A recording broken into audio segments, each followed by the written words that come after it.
halo teman-teman sekalian dimanapun Anda berada. Pada hari ini saya mendapat kesempatan khusus untuk berbincang, berdialog, dan mewawancarai seseorang yang mungkin Anda mengenalnya sebagai seorang gubernur DKI Jakarta terdahulu, atau perwira tinggi militer, atau juga seseorang yang menggagas menggagas adanya salah satu akomodasi transportasi di Jakarta. Siapa lagi kalau bukan Bapak Sutioso.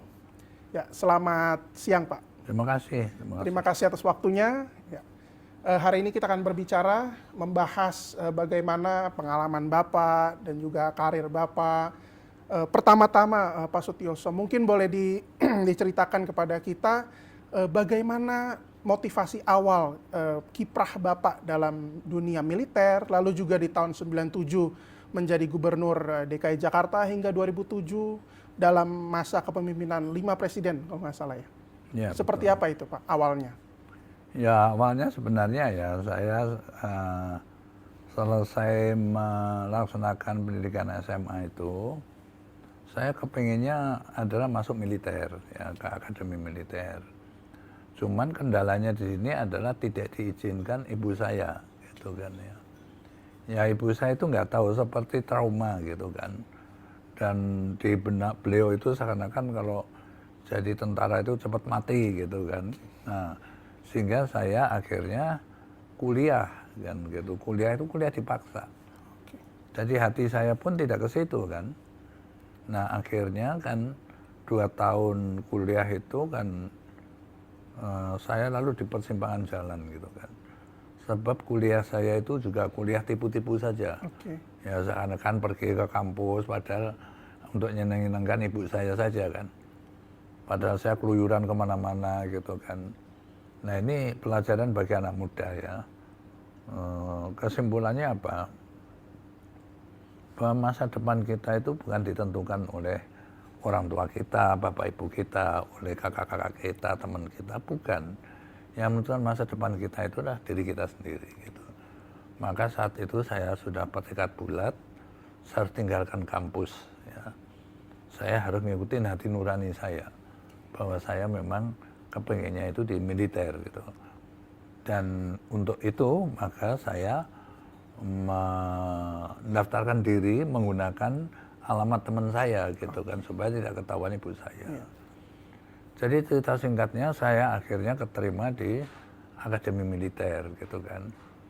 Dan saat saya di akademi militer, saya masuk itu berarti teman-teman saya dulu, teman sekolah dulu ya, yang langsung masuk ke AMN kan, berarti sudah tingkat 2 waktu saya masuk. Nah, ya waktu saya di Pelonco ya habislah aku sama mereka kan. Tapi itu ya kenang-kenangan aja, saya anggap itu biasa saja gitu. Dan saya telah melakukan hal-hal yang buruk ya selama di SMA maupun waktu kuliah itu tadi. Ya saya rasa itu hal yang nggak perlu kita ceritakan dan kita tiru. Ya. Yang paling penting kita kemudian sadar diri gitu. Saatnya kita memperbaiki diri. Dan pendidikan akademi militer itulah merubah secara total ya, karakter dan kehidupan saya itu berubah total. Yang dulu saya itu katakan jadi troublemaker gitu ya, saya bisa berubah menjadi orang yang disiplin, orang yang ngerti aturan-aturan gitu kan. Itu berubah total dan itu dilihat oleh kakak-kakak saya, keluarga saya pun teman-teman dekat saya dulu gitu. Ya alhamdulillah itu kehidupan itu terbawa sampai sekarang gitu kan. Gitu. Jadi saat saya kemudian di militer, kemudian ternyata tidak pernah ngimpi, tidak pernah membayangkan dan tidak pernah kepingin gitu kan. Kok tiba-tiba saya dibelokkan ke pemerintahan sipil jadi gubernur gitu ya. Saya anggap itu yang terbaik dari Allah aja gitu kan. Terbaik dari Allah aja dan saya harus mencintai tugas itu gitu. Karena bagi saya kalau kita itu hanyut di kekecewaan gitu ya. Kekecewaan itu kenapa? Karena saya ingin dengan latar belakang pengalaman saya latihan di dalam di luar negeri, tugas kemana-mana, itu kan inginnya kan selesai sampai pensiun nanti di militer, gitu kan. Ternyata ini kan tidak di tengah jalan, dipotong, masuk di pemerintahan sipil, dan saat saya terpilih dari gubernur itu peraturannya saya harus dipensiun, maksudnya kan gitu kan. Jadi pensiun saya waktu itu umur 53 saya udah dipensiun. Gitu, ya sudahlah. Keadaan itu saya terima, dan memang saya jadi gubernur itu mengalami situasi yang sulit gitu kan. Karena terjadi masa transisi perubahan antara pemerintahan yang sifatnya itu otoriter ya. 20 tahun pemerintahan Orde Lama, 30 tahun Orde Baru, itu 52 tahun itu kan pemerintahan otoriter ya. Jadi rakyat itu ibaratnya boleh manggut-manggut ya aja gitu kan. Nggak boleh mutar pendapatnya, nggak boleh, ibaratnya mulutnya plester lah gitu. Nah saat reformasi terjadi kan ini dibuka semua gitu kan. Nah saat seperti itu rakyat itu tidak siap secara mental, tidak siap dan tidak paham gitu bahwa demokrasi itu bukan kebebasan yang tidak ada batasnya, tidak, semua ada rambu-rambunya. Pada saat orang melanggar rambu itu ada sanksinya gitu. Nah, itulah saya ajarkan kepada masyarakat, dan itu tidak mudah. Makan waktu, makan hati, segala macam kan. Dan mereka itu intinya pokoknya tolak, pokoknya lawan, itu kan zamannya gitu. Nah, dari awal itu Pak, dari mulai saat di militer, lalu juga masuk ke pemerintahan sipil, lalu juga kalau nggak salah sempat kepala BIN ya. Nah, ada nggak Pak prinsip, satu prinsip yang selalu Bapak pegang, sehingga ketika menemui tantangan yang besar atau menemui kesulitan, itu Bapak tetap firm di jalan itu? Apa ada prinsip-prinsip yang Bapak pegang gitu? Jadi prinsip dasar itu kalau kita menyelesaikan masalah, kita harus tahu masalah itu secara utuh gitu kan. Misalnya aku ambil contoh saja ya, kita mau ngatasi macet gitu. Mengapa Jakarta macet? Itu saya tahu A sampai Z itu. Berapa jumlah kendaraan pribadi dibandingkan kendaraan umum gitu, itu terbalik. Kendaraan umum itu hanya 20%, pribadi 80%, itu terbalik. Harusnya 20% itu adalah kendaraan pribadi. 80%, 20% yang ada pun kondisinya jelek kan. Kebul-kebul hitam itu yang jalan itu. Penampilannya, padahal ini ibu kota negara gitu, satu itu. Lalu berapa kendaraan yang masuk dari Depok, Tangerang, Bogor, Bekasi, mereka kan rumahnya saja. Kerjanya di sini, itu jumlahnya berapa. Lalu pertumbuhan jalan berapa persen, pertumbuhan kendaraan bermotor berapa persen. Sehari bertambah berapa sepeda motor, sehari berapa kendaraan roda 4 bertambah, gua ngerti gitu kan. Nah setelah ngerti permasalahannya secara utuh, lalu kita gimana menyelesaikan ini.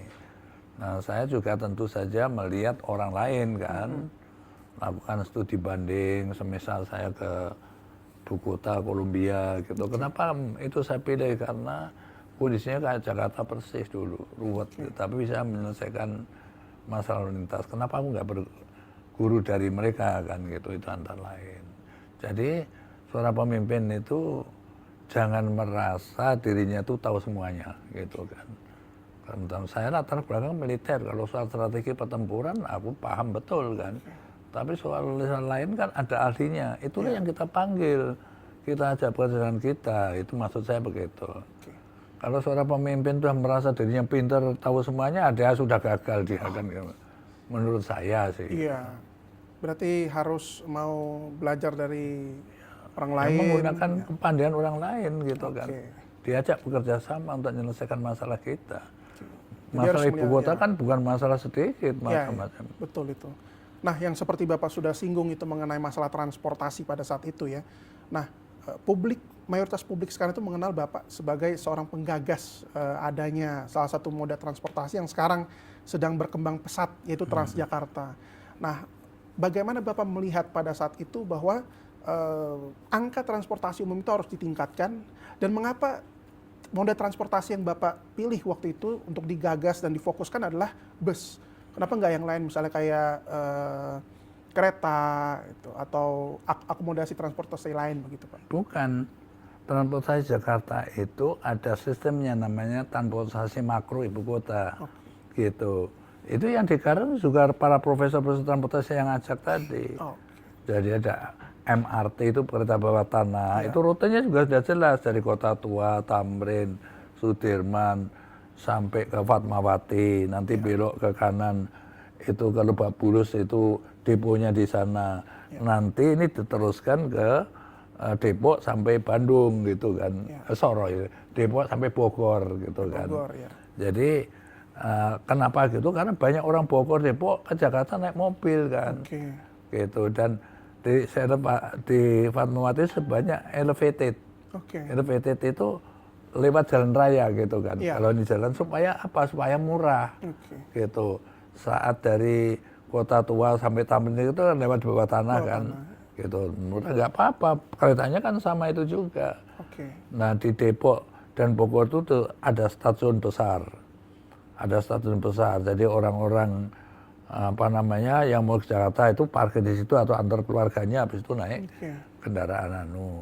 Di atas itu ada namanya monorail dulu. Dulu ada Rencana monorail, tapi diganti Ahok jadi LRT gitu kan. Oke, sama lah rutenya gitu. Menghubungkan sentra ekonomi dan perdagangan. Betul. Gitu kan, dan pemukiman itu kan. Nah, terus di bawahnya ada busway 15 koridor. Masih ada alternatif lagi adalah waterway. Gitu. Setelah itu dibanding ke Nederland. Gitu. Kenapa sungai kok jadi bersih kayak begitu? Terus jadi angkutan juga, kenapa kita nggak bisa lakukan itu kan gitu kan. Jadi antara MRT, LRT, busway, waterway itu terintegrasi satu sama lain. Jadi keliru kalau transportasi Jakarta itu yang sekarang bukan 4 moda ini.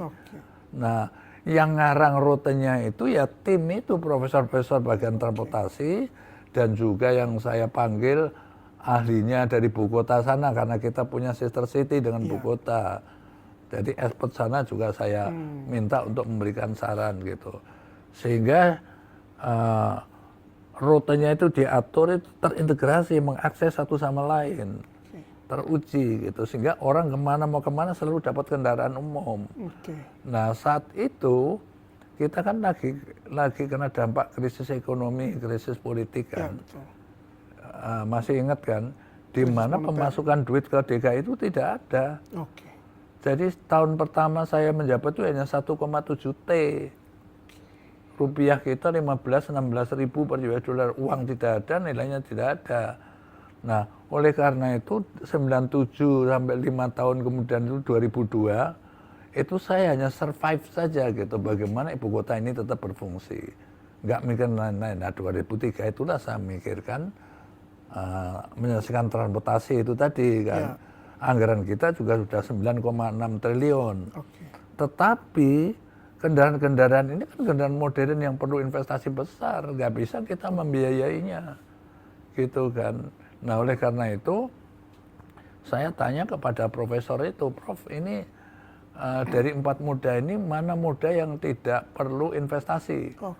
Langsung jawab busway Pak kan gitu. Loh, kenapa busway?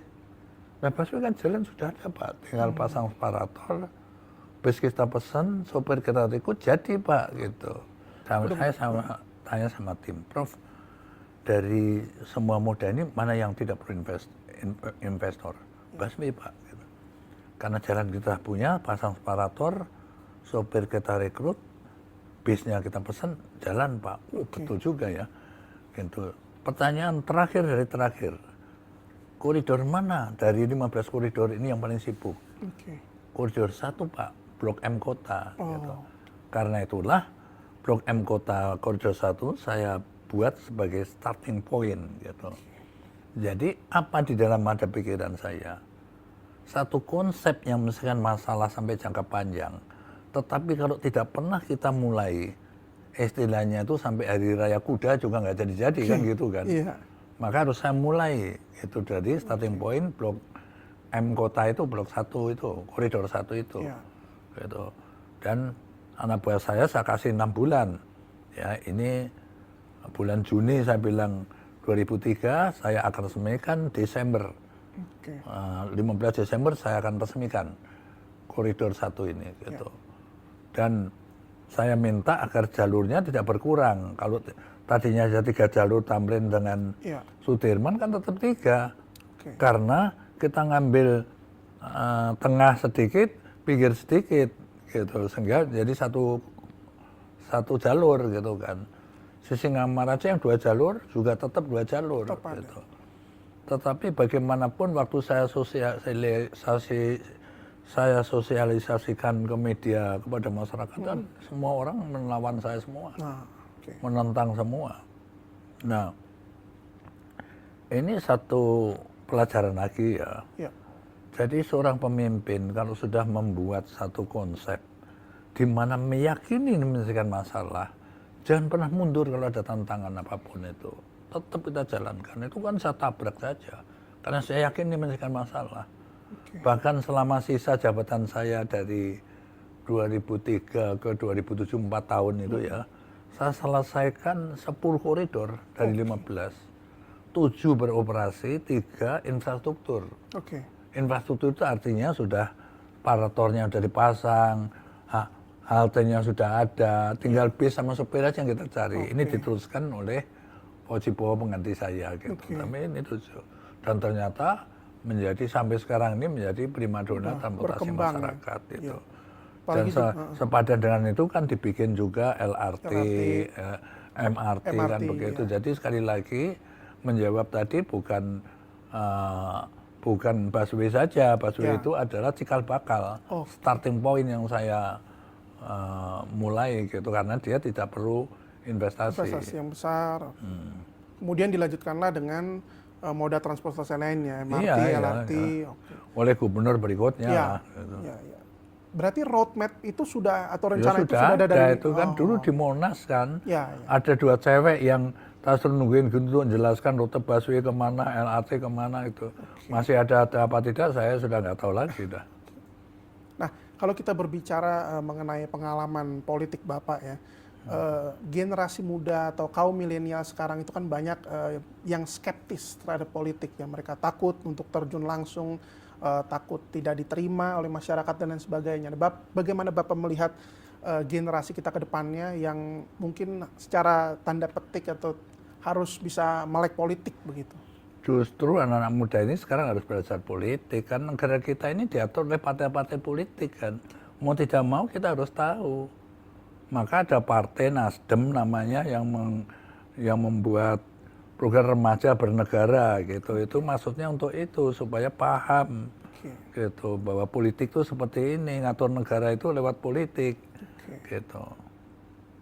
Jadi jangan merasa bahwa untuk apa aku belajar politik, kita harus belajar. Berarti harus tetap sadar bahwa ya pemerintahan ini dijalankan oleh sistem politik dan kemudian harus belajar. Ya itu sistem negara kita seperti itu. Kita kan mau tidak mau harus menyesuaikan kan. Nah sekarang ini kan Bapak sudah pensiun, tapi saya lihat masih aktif di dalam beberapa kegiatan dan lain sebagainya. Nah apa motivasinya Pak di usia atau di purnakarya ini tapi masih mau berkontribusi atau menyumbangkan pikirannya, menyumbangkan saran atau masukan terhadap pemerintah kita? Gitu.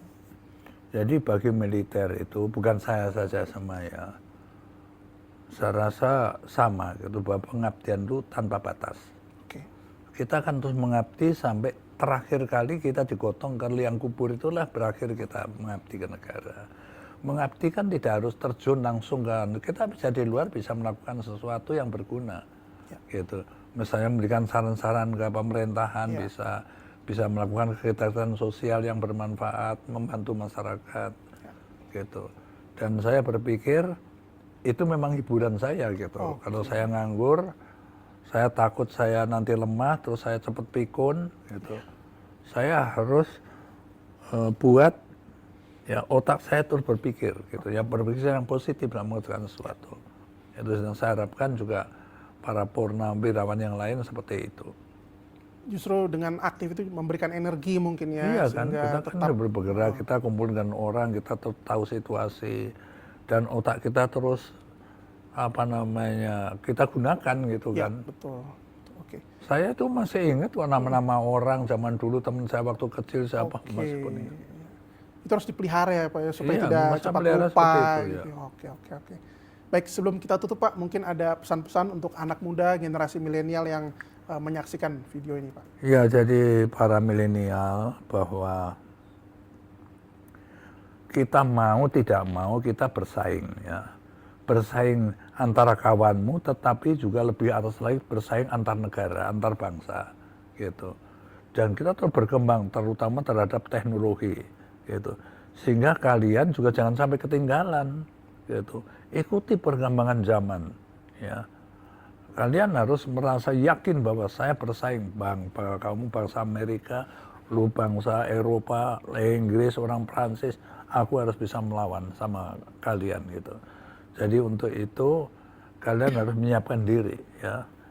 Gunakan kegiatan-kegiatan untuk membaca, mengikuti kejadian-kejadian secara politis di televisi atau di media manapun kalian ikuti, di Timur Tengah, di Gaza lagi terjadi apa, kalian harus ikutin terus gitu. Karena pemimpin itu tidak bisa bertahan selamanya, dia harus ganti ke generasi berikutnya. Nah generasi berikutnya ini benar-benar kalian harus bisa menyiapkan diri dengan baik gitu. Karena semakin lama persaingan makin ketat, makin berat gitu. Jadi tidak bisa kita leha-leha dengan dengan happy melakukan kegiatan-kegiatan yang berguna ya janganlah kan gitu ya. Jadi kalau orang lain bisa, kenapa kita tidak bisa? Selamat berjuang. Terima kasih banyak Pak Sutioso atas waktunya di tengah jadwal, atas sharingnya. Satu kehormatan bagi saya. Ya, suatu kehormatan juga bagi kami. Bapak bisa men-sharingkan, menceritakan juga. Terima kasih banyak Pak Sutioso. Sama-sama. Ya. Ya.